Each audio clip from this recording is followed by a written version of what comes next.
Hai semua, selamat datang di channel Baca Saham. Pada video ini, kita akan bahas satu topik dengan judul 3 langkah aman beli saham ketika krisis alias anti nyangkut.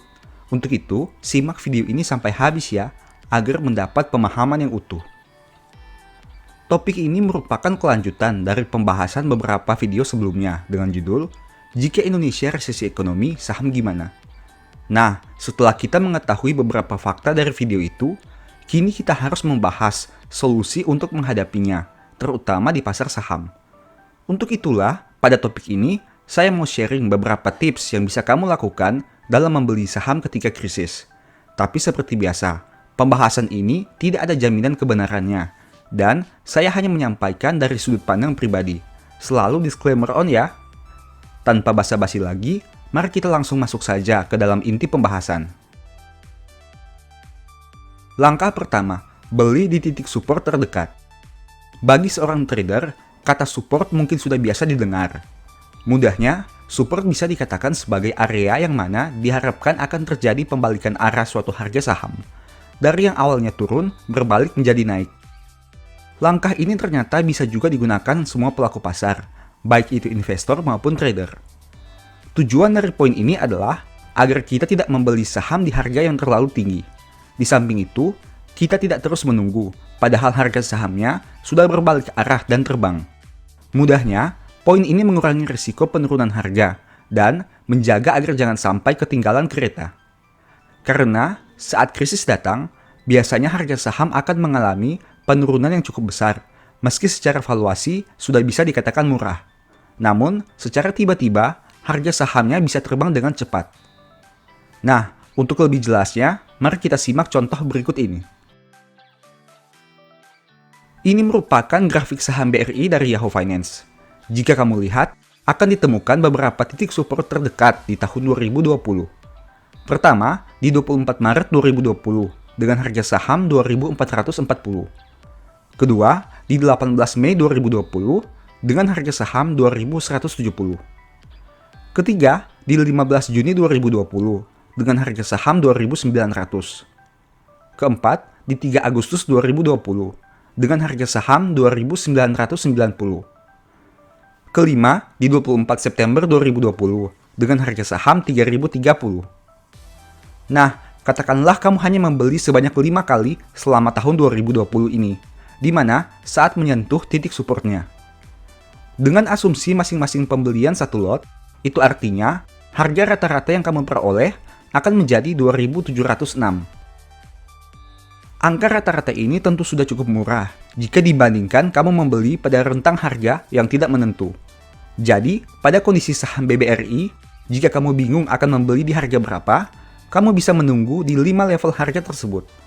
Dengan metode ini, resiko penurunan harga bisa diminimalisir. Di samping itu, tetap menjaga money management dengan baik. Langkah kedua, beli saat mengalami penurunan harian lebih dari 5%. Untuk langkah kedua, kamu bisa menggunakan pilihan untuk cicil membeli jika harga saham turun lebih dari sampai dengan 5%. Sebagai informasi, bagi yang belum tahu, saat ini Bursa Efek Indonesia mempunyai kebijakan di mana maksimal penurunan harga saham sehari adalah 7%. Itu artinya, sebanyak apapun yang melakukan penjualan, bursa sudah membatasi penurunan sebanyak 7% dari harga pembukaan. Nah, kebijakan ini tentu menguntungkan kita sebagai pelaku pasar, di mana kita sudah mengetahui batas maksimal saham itu akan turun sejauh mana. Tentunya untuk kondisi hariannya. Kebijakan ini juga bisa kita manfaatkan untuk mengambil posisi beli saat terjadi krisis yang cukup mengkhawatirkan. Untuk lebih jelasnya, mari kita simak contoh berikut ini. Ini merupakan rekapan yang saya buat selama tahun 2020 untuk saham BBRI, di mana merupakan hari di mana saham ini mengalami penurunan lebih dari sama dengan 5%. Dapat dilihat, sampai September 2020, saham ini pernah mengalami 23 kali penurunan di angka 5% atau lebih. Itu artinya, maksimal pembelian yang akan kamu lakukan jika menggunakan metode ini adalah 23 kali. Nah, katakanlah untuk 23 kali penurunan ini, kamu membeli masing-masing sebanyak 1 lot. Artinya, jika dirata-ratakan, average price yang kamu miliki untuk saham BBRI ada di angka 2.978. Angka yang cukup rendah bukan? Dengan metode ini, kamu tidak perlu repot-repot menganalisa ini dan itu. Cukup tunggu saja, apakah sahamnya mengalami penurunan di atas 5% atau tidak. Jika iya, lakukan pembelian. Jika tidak, ditunggu saja. Mudah bukan? Tidak perlu repot analisa, hanya duduk manis dan menunggu sampai harga incaranmu tercapai. Masalahnya, kamu mau atau tidak untuk menunggu dengan durasi yang cukup lama. Langkah ketiga, beli di valuasi yang tidak masuk akal. Langkah berikutnya yang dapat kamu lakukan berhubungan dengan valuasi. Untuk poin ini, kamu perlu menghitung valuasi harga saham yang menjadi incaranmu. Aturannya cukup mudah. Kamu hanya akan membeli saham jika valuasinya sudah tidak masuk akal. Nah, kemudian akan muncul pertanyaan, seperti apa nih tolak ukur masuk akalnya atau tidak? Kamu bisa lihat valuasi saham tersebut pada kondisi normal. Untuk lebih jelasnya, mari kita simak contoh berikut ini. Ini merupakan rekapan price earning ratio saham BRI yang berasal dari Analyst Report triwulan 4 2019 baca saham. Oh iya, jika kamu ingin melakukan pembelian Analyst Report terbaru, silahkan DM saja di Instagram @bacasaham ya. Data yang disajikan mencakup periode beberapa tahun, bahkan ada yang mulai sejak tahun 2008. Oke, kita langsung masuk saja ke dalam pembahasannya. Dari data ini, kamu bisa melihat bahwa pada kondisi normal, PER saham BBRI ada di angka 11-13 kali. Angka itu yang menjadi acuan kita untuk menentukan apakah valuasi yang ditawarkan sudah tidak masuk akal atau belum. Nah, sekarang mari kita ambil contoh tahun 2013 untuk dijadikan studi kasus. Dari laporan keuangan BBRI per Desember 2013, kita bisa melihat bahwa saham ini menghasilkan laba sebanyak 21.344 miliar.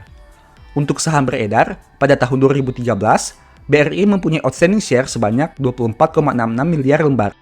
Itu artinya, dengan data tersebut, kita bisa mendapatkan angka EPS sebanyak Rp865,53. Sekarang, mari kita konversi angka tersebut ke dalam valuasi wajar saham ini. Apabila PER BBRI ada di angka 11-13 kali, dengan EPS Rp865, itu artinya harga saham akan ada di kisaran angka 9.515 sampai 11.245. Oh iya, bagi yang belum tahu, BRI sudah mengalami stock split 1:5 dalam beberapa tahun terakhir. Sehingga jika dikonversi, berarti harga saham ini seharusnya ada di angka 1.903 sampai 2.249 rupiah.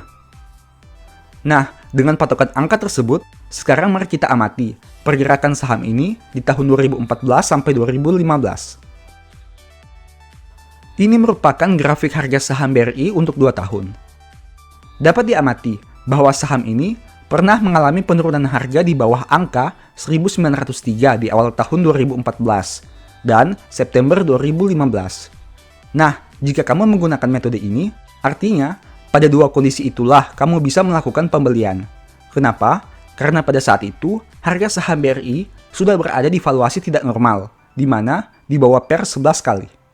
Tapi, harus diingat bahwa patokan valuasi yang kamu gunakan, baik itu PER, PBV, DCF, dan lain sebagainya, harus dikaji terlebih dahulu. Apakah kamu tertarik menggunakan metode ini? Demikianlah informasi pada video ini. Semoga bisa bermanfaat bagi kamu semua. Anyway, thanks for watching. Jangan lupa subscribe, aktifkan lonceng notifikasi, dan share video ini. Sampai jumpa di video berikutnya ya. Bye-bye.